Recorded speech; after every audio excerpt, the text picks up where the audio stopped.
जय गुरुदेव दोस्तों, स्वागत है आप सभी का श्री गुरु कृपा ऑनलाइन क्लासेस में। इस वीडियो में हम बात करने वाले हैं गोलीय कोश के कारण विभव, है ना। पिछले वीडियो में हमने बात की थी विद्युत द्विध्रुव इलेक्ट्रिक डायपोल की वजह से हमने विभव निकाला था, ठीक है। उसी सीरीज में हम आगे बढ़ रहे हैं। अब हम गोलीय कोश के कारण क्या विभव रहता है, उसके क्या फॉर्मूले आएंगे, उस पर हम चर्चा करेंगे। ओके, तो शुरू करते हैं। कोई आर त्रिज्या का गोलीय कोश है, ठीक है, जिसे हम Q आवेश देते हैं, तो ऑब्वियस है वो आवेश कहाँ रहेगा, उसके पृष्ठ पर समान रूप से वितरित हो जाएगा, है ना। गोलीय कोश या शेल, तो उसके जो आवेश होगा वो कहाँ रहेगा, उसके सरफेस पर, उसके पृष्ठ पर। ओके, तो आवेश पृष्ठ पर समान रूप से वितरित हो जाता है ना। तो ये वो गोलीय कोश है जिसके ऊपर आवेश वितरित है, ठीक है। उसकी रेडियस क्या है, r, है ना। अब इसको सॉल्व करने के लिए, इसके लिए विभव फाइंड करने के लिए हमें ये ध्यान रखना है कि गोलीय कोश, चालक गोला और अचालक गोले के लिए इलेक्ट्रिक फील्ड के मान क्या क्या रहते हैं, है ना। हमने पिछले चैप्टर में ये पढ़े थे, है ना। गाउस के नियम के अनुप्रयोग में हमने विद्युत क्षेत्र निकाला था, इलेक्ट्रिक फील्ड निकाला था गाउस के नियम की हेल्प से, है ना। गोले के बाहर, गोले के पृष्ठ पर और गोले के अंदर हमने इलेक्ट्रिक फील्ड निकाला था, ठीक है। फिर मैंने आपसे उसकी इंडेक्स बनाने के लिए भी कहा था, इंडेक्स भी बनवाई थी, है ना, कि चालक गोले के लिए विद्युत क्षेत्र कितना होता है अंदर, पृष्ठ पर और बाहर, है ना। तो उसी की हेल्प से हम विभव भी फाइंड करेंगे, है ना। तो वो क्या क्या है विद्युत क्षेत्र के फॉर्मूले गोले कोश के लिए, ठीक है। तो फर्स्ट मैं लिखता हूं यहां पर गोले के बाहर, गोले के बाहर, और कौन सा गोला, गोलीय कोश, ठीक है।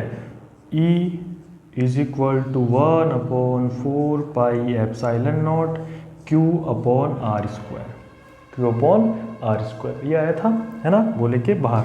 और मैं इसको वेक्टर फॉर्म में लिख रहा हूं, तो यहाँ सदिश लिख दूंगा और यहाँ मैं लगा दूंगा R कैप, है ना, क्योंकि हमें इसकी जरूरत पड़ेगी सदिश रूप की, ठीक। सेकंड हम बता सकते हैं गोले के पृष्ठ पर हम कह सकते हैं कितना आया था, पृष्ठ पर E is equal to 1/4 pi epsilon nought Q upon R square और R कैप। ओके, ये आया था पृष्ठ पर, सरफेस पर। थर्ड हमने निकाला था गोले के अंदर, गोले के अंदर किसी पॉइंट पर, वो हमें मिला था E इज इक्वल टू 0, है ना, ठीक। अब यहाँ आप वेक्टर लगाएं या चाहे ना लगाएं, कोई फर्क नहीं पड़ता, क्योंकि वैल्यू क्या है इसकी, 0 है। ओके, तो E आउट, E सरफेस और E इन, ये वैल्यूज हमें पता होनी चाहिए इस डेरिवेशन को करने के लिए, ठीक। तो ये हमने लिख दी, ठीक है। अब हम शुरू करते हैं इस गोलीय कोश के कारण विभव, है ना। तो जैसे हमने विद्युत क्षेत्र निकाला था 3 अलग अलग पॉइंट्स पर, है ना, गोले के बाहर, फिर उसके पृष्ठ पर, फिर उसके अंदर। सिमिलरली हम यहाँ भी वही करेंगे, हम विभव गोले के बाहर निकालेंगे, फिर पृष्ठ पर निकालेंगे और फिर अंदर निकालेंगे, ठीक है। तो प्रोसेस बहुत इजी है, आप ध्यान दीजिएगा। नंबर 1 हम निकालते हैं,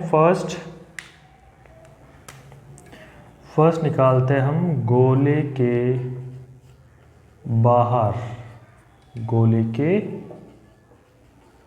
बाहर किसी बिंदु पर, किसी बिंदु पर,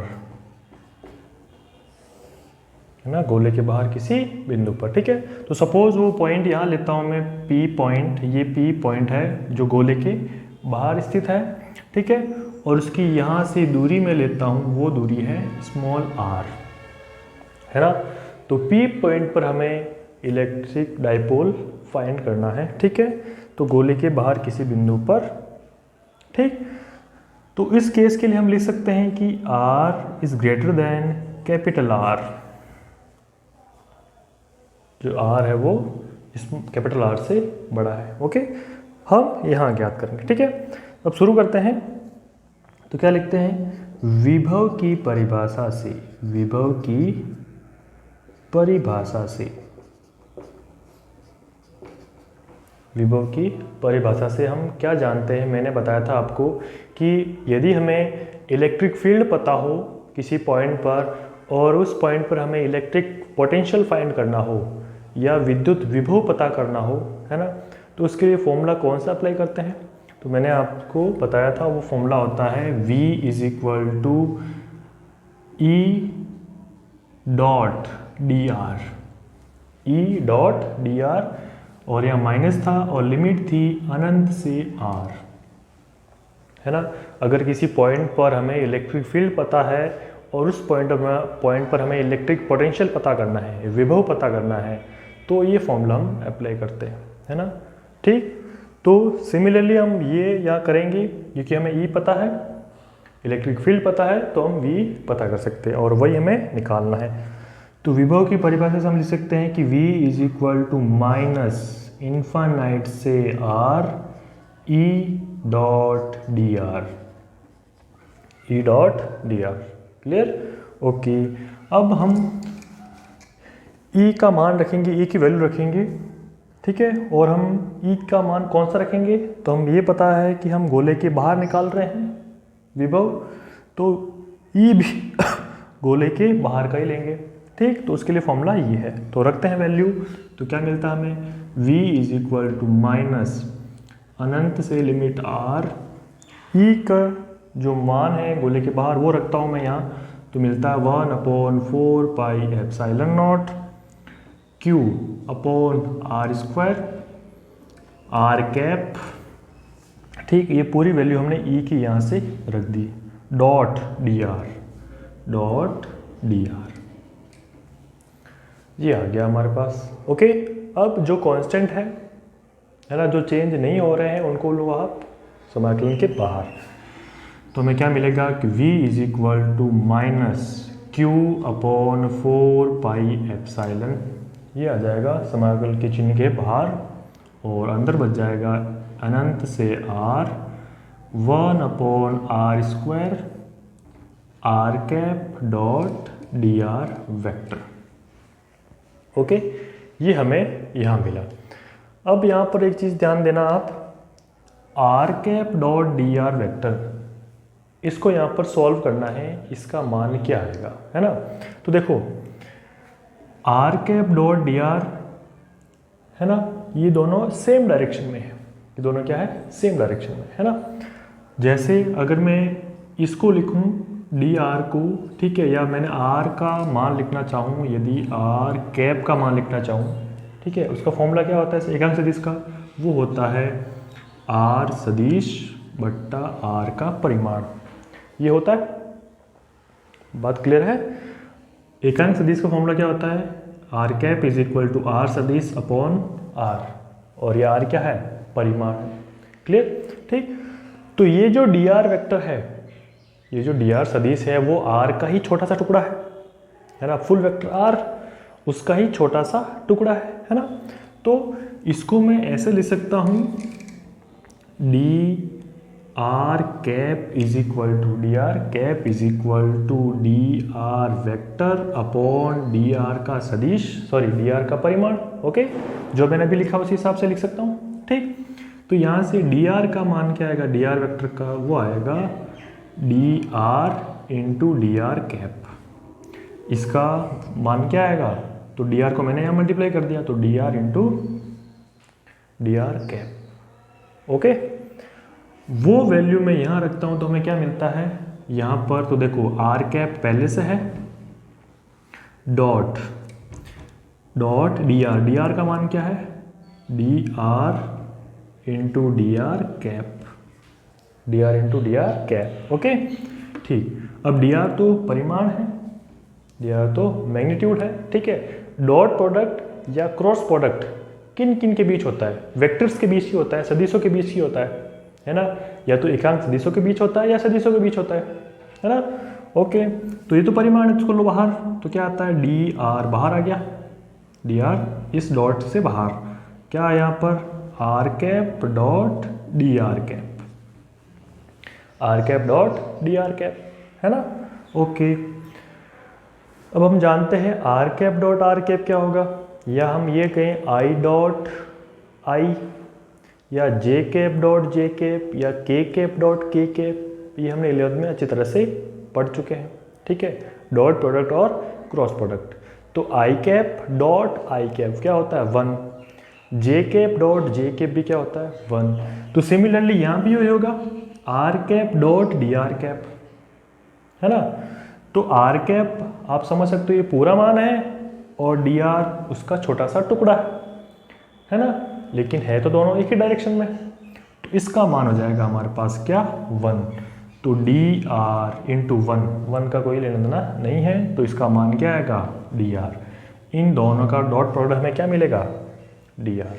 ओके, तो आपको इतना कुछ करने की जरूरत नहीं है, आपको ये समझना था केवल, ठीक है। तो आप यहाँ लिख सकते हो ब्रैकेट में क्या लिखेंगे कि r cap dot D r vector, उसका मान आएगा हमारे पास डी आर, क्या वैल्यू आएगी उसकी डी आर। ओके, सीधा रखते हैं तो क्या मिलता है हमें v is equal to minus q upon 4 pi epsilon nought integration infinite से r 1 अपॉन आर स्क्वायर, और इसका मान हमें क्या मिला डी आर।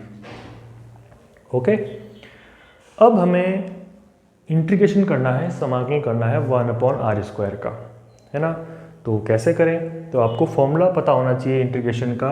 अगर मैं इसको ऊपर ले जाऊं तो क्या लिख सकता हूं मैं v is equal to minus q upon 4 pi epsilon nought in limit infinite से r की पावर -2 dr, r की पावर -2 dr। ओके, इसको मैं ऊपर ले गया तो पावर क्या हो गई माइनस में, है ना। अब हमें यहाँ फॉर्मूला अप्लाई करना है इंटीग्रेशन का कि r की पावर -2 को कैसे सॉल्व करें, ठीक है। तो हम एक फॉर्मूला जानते हैं, फॉर्मूला क्या जानते हैं कि यदि x की पावर n dx हो, है ना, x की पावर n का हमें समाकलन करना है, ठीक है, x के सापेक्ष, तो हमें मिलता है x की power n plus 1 upon n plus 1।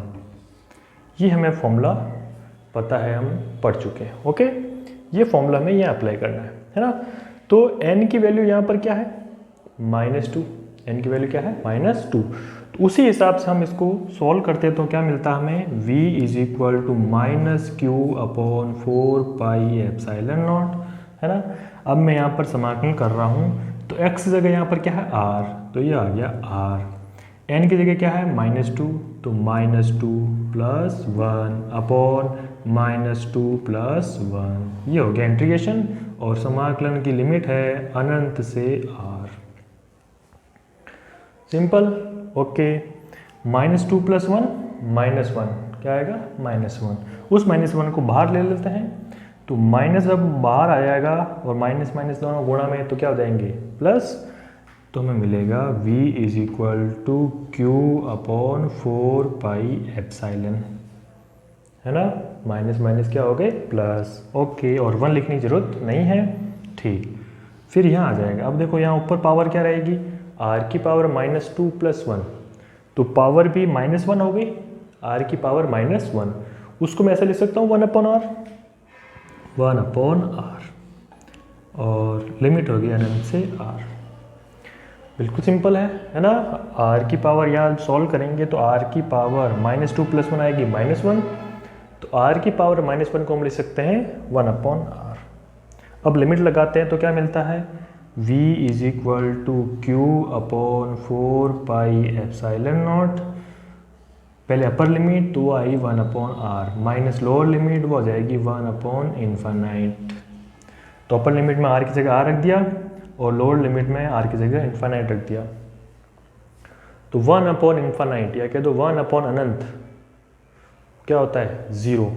तो ये टर्म तो हमें हो गई हमारे 0, बचा क्या ये, तो उसको हम ऐसे लिखते हैं v is equal to 1 upon 4 pi epsilon nought q upon r। ये हमें फॉर्मूला मिलेगा बाहर किसी बिंदु के लिए, तो ये इसको लिख सकता हूँ मैं v out is equal to 1 upon 4 pi epsilon nought q upon r। Clear है। तो इस प्रोसेस से हमें इसको सॉल्व करना है ना। तो फर्स्ट पार्ट हमारा हो गया।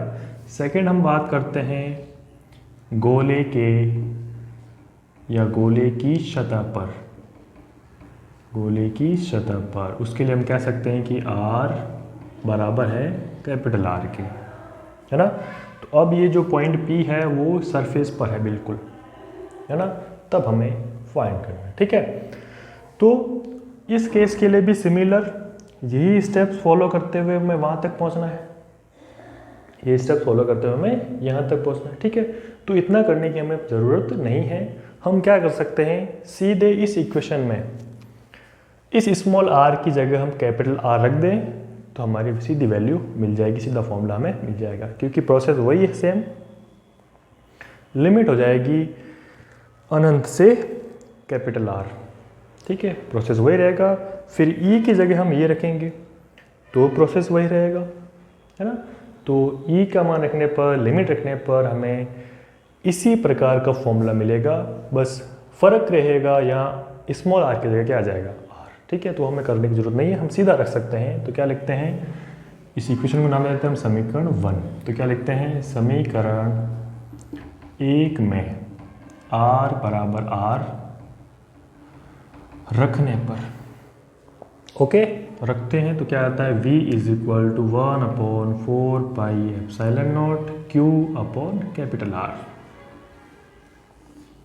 अभी ये सरफेस पर है तो लिख सकते हैं VS, V सरफेस, है ना।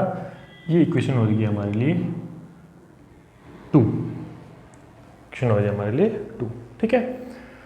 आगे करें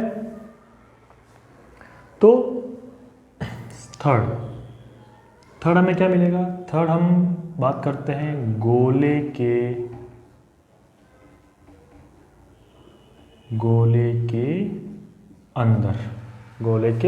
अंदर, ठीक है, गोले के अंदर किसी बिंदु पर, तब हमारे लिए हो जाएगा R less than capital R, ठीक है। उसके लिए क्या करें, तो ये हम वापस एक बार डायग्राम बना देते हैं, ठीक है। ये आवेश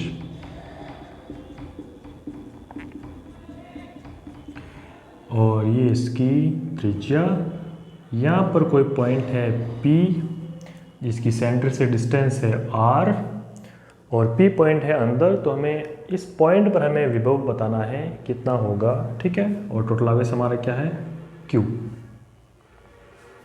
क्लियर।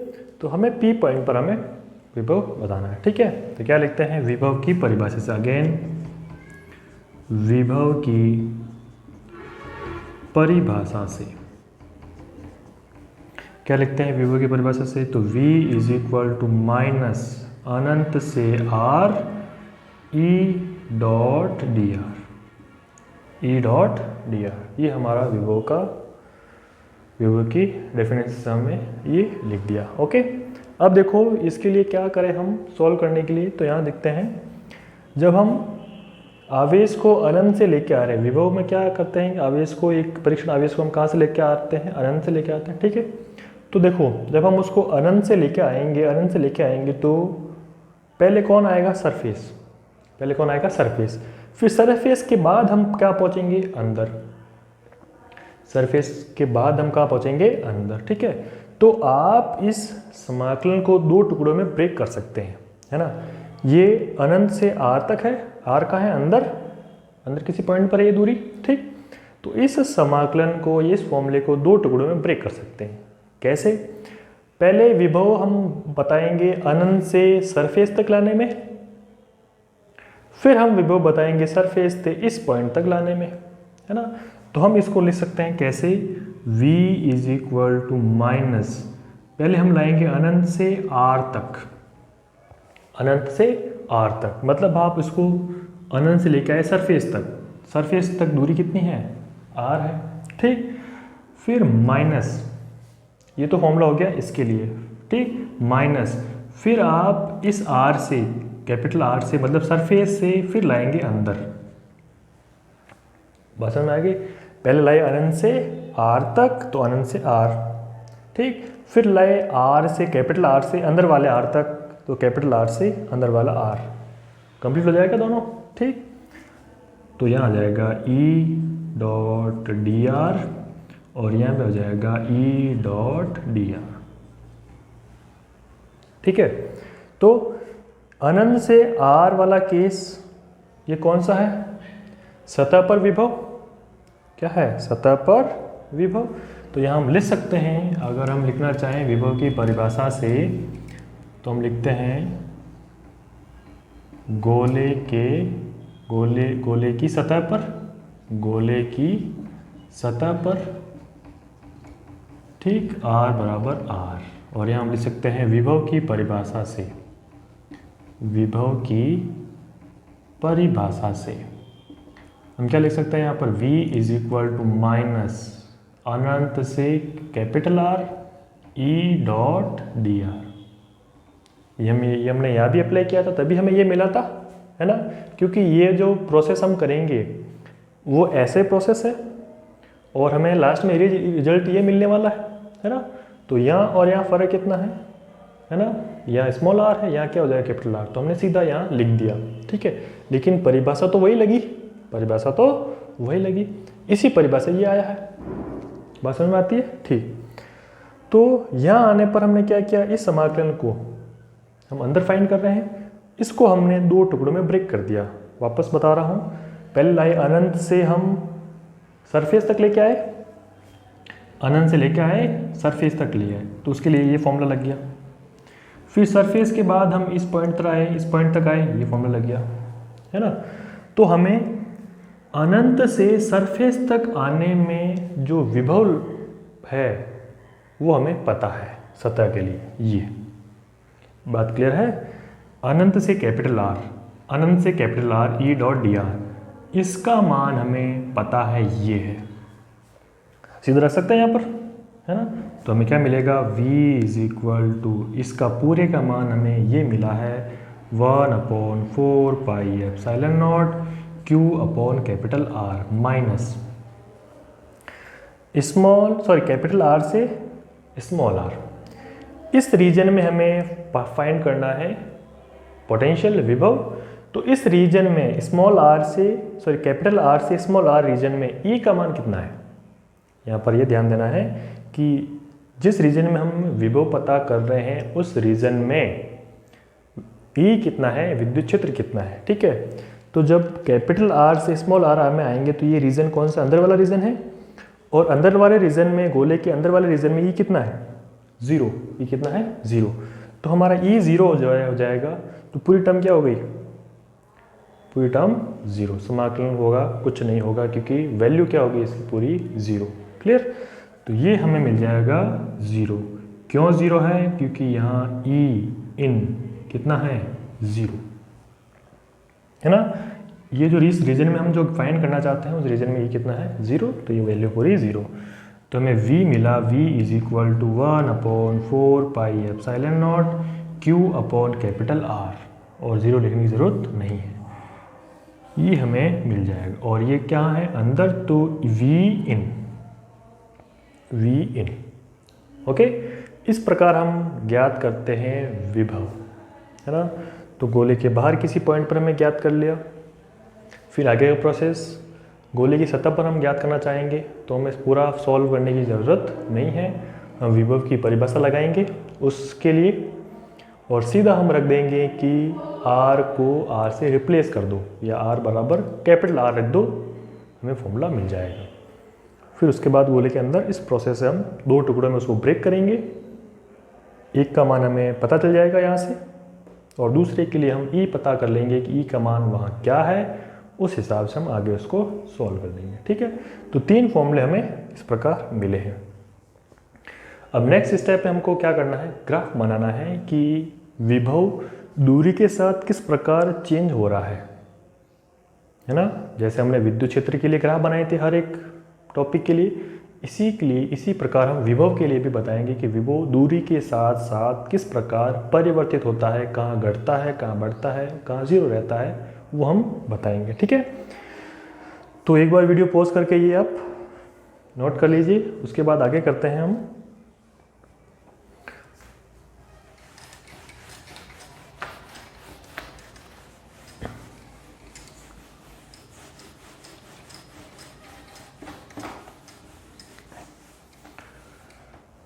तीनों फॉर्मूला आपके सामने है, वी आउट, वी एस और वी इन, है ना।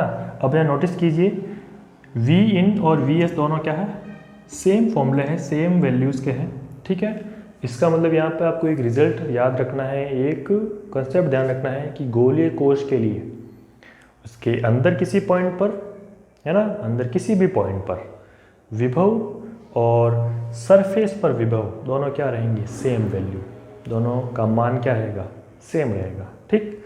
ओके, तो ग्राफ बनाते हैं हम। इस अक्ष पर ले रहा हूँ मैं V और इस अक्ष पर ले रहा हूँ मैं R, है ना। और सपोज यहाँ पर मैं कोई वैल्यू मान लेता हूँ, यहाँ पर सरफेस है तो सरफेस मतलब R बराबर R, है ना। इस पॉइंट पर क्या है, सरफेस, ठीक। अब यहाँ देखिए शुरू करते हैं सबसे पहले सेंटर पर, ठीक। तो V इन में स्मॉल r कहीं नहीं है ना।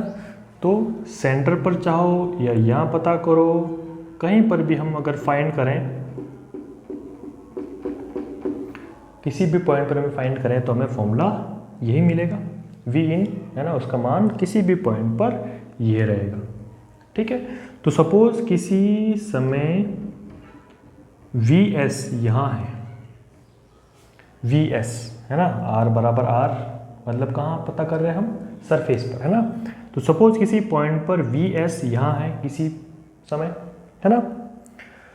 तो उस समय वी इन कितना रहेगा, तो आप देख रहे हो वी इन ये है, सॉरी वी एस ये है, तो वी इन भी क्या है, सेम, है ना। तो अगर मैं यहाँ पता करना चाहूँ, ये वाला रीजन कौन सा है, ये वाला रीजन, सारा रीजन ये है वी इन वाला रीजन, ये कौन सा रीजन है, सरफेस वाला, और बाकी बचा हुआ आउट, है ना। ये पूरा रीजन कौन सा है, इन वाला, और ये जो लाइन है ये सरफेस वाली है, और बाकी बात बचा हुआ आउट, है ना। तो वी एस सरफेस पर हमारा मान लो मान ये है, ये रहा सरफेस के लिए। तो वी इन के किसी इस वाले रीजन में मान क्या होगा किसी भी पॉइंट पर, तो आंसर मिलता है ये।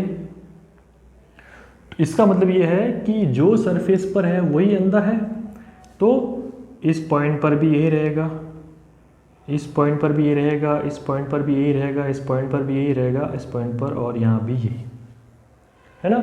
मतलब अंदर किसी भी पॉइंट पर ये मान सेम रहेगा। तो ग्राफ हमारा कुछ इस प्रकार मिलेगा, सीधी लाइन, ठीक। तो यहाँ ये वाला रीजन है वी इन, ठीक। तो अंदर विभव ये, ठीक। फिर आगे इस पॉइंट पर हमें क्या मिला, वी एस, ठीक। ओके, अब आगे चलते हैं आउट। सरफेस के बाद वाला भाग कौन सा, ये सरफेस, इसके बाद वाला भाग वी आउट, बाहर वाला भाग, ठीक है। तो बाहर के लिए फॉर्मूला क्या है, ये v out is equal to 1/4 pi epsilon nought q upon r, है ना। तो यहाँ हमें मिल रहा है वी आउट व्युत्क्रमानुपाती है 1/r, या कह दो r के व्युत्क्रमानुपाती है। समझ आता है ये, क्लियर। इसका मतलब क्या है, इसका मतलब यह है कि जैसे जैसे r बढ़ेगा वैसे वैसे v कम होगा, जैसे जैसे r बढ़ेगा वैसे वैसे v कम होगा। तो सरफेस के बाद r बढ़ेगा तो v का मान क्या होगा, कम होगा। तो इस प्रकार हमें ग्राफ मिलेगा। तो ये हो गया वी इन, इस पॉइंट पर वी एस, और यहाँ हो जाएगा वी आउट। तो ये बनता है हमारा ग्राफ, ओके, ठीक। इस प्रकार हम निकालते हैं गोलीय अविच्छिन्न गोलीय कोश के कारण विभव, ठीक है। तो ये तो बिल्कुल आसान है। इसी को समझते हुए, इसी को देखते हुए आपको गोलीय चालक, इसके लिए आपको विभव पता करने हैं तीनों पॉइंट पर। जैसे ये पूरा किया है ना, वैसे के वैसे आपको करना है गोलीय चालक के लिए, ठीक। एज इट इज ये वैल्यूज आएंगी तीनों की, जैसे गोलीय कोश के लिए मान आ रहा है वैसे सरफेस पर आ रहा है, वैसा अंदर आ रहा है, वैसा ही वैसा गोलीय चालक के लिए भी मान आएंगे। तो जो डेरिवेशन हमें आज किया है गोलीय कोश के लिए, वही डेरिवेशन आप करेंगे गोलीय चालक के लिए, है ना। अब सेम क्यों है? सेम इसलिए है क्योंकि जब गोलीय कोश को आवेश देते हैं तो उसका आवेश कहाँ रहता है? ऑब्वियस है, उसके पृष्ठ पर ही रहेगा, उसके पृष्ठ पर ही रहेगा। ठीक, जब गोलीय चालक की बात करेंगे, है ना, वो पूरा भरा हुआ है, खोखला नहीं है वो, है ना, और है कैसा? गोलीय चालक। अब यदि चालक है तो यदि हम उसको आवेश दें, है ना, ये हमने पहले भी पढ़ चुके हैं, पहले भी हमने चर्चा की इस पर। तो गोलीय चालक को यदि हम आवेश दें तो वो आवेश कहाँ वितरित रहता है? उसके सरफेस पर, उसके पृष्ठ पर, वो अंदर नहीं रहता। तो जो भी उसको एक्स्ट्रा आवेश देते हैं वो चलकर कहाँ आ जाता है? उसके पृष्ठ पर। तो जैसा वितरण गोलीय कोश में है उसके पृष्ठ पर, वैसा ही वितरण गोलीय चालक में होगा पृष्ठ पर। ठीक, तो इसमें जहाँ गोलीय कोश लिख रहे हैं हम, वहाँ क्या लिख देंगे हम? चालक गोला। और एज इट इज उसके लिए विभव, उसके लिए विद्युत क्षेत्र के मान भी वही है जो हमने गाउस के अनुप्रयोग में पढ़े थे। ठीक है, विद्युत क्षेत्र निकाला था। तो गोलीय चालक के लिए भी विद्युत क्षेत्र के मान भी वही हैं, बाहर भी उतना है, पृष्ठ पर भी उतना है, और अंदर भी उसका मान 0 है, 0 है। बात समझ में आती है? तो डेरिवेशन बिल्कुल जैसा गोलीय कोश के लिए क्या है वैसा हम चालक गोलीय के लिए करेंगे। बस शब्दों का ध्यान रखना है, शब्दों में हम यहाँ गोलीय चालक, गोलीय कोश की जगह हम क्या कर देंगे? चालक गोला या गोलीय चालक कर देंगे। बाकी चीज़ें एज इट इज रहेगी ग्राफ तक। ओके, तो ये काम आपको स्वयं करना है, आपको खुद सेल्फ करना है। ओके, तो आज की वीडियो में बस इतना ही। तो प्लीज़ इस वीडियो को लाइक करें, शेयर करें और हमारे चैनल को सब्सक्राइब करें। Thank you.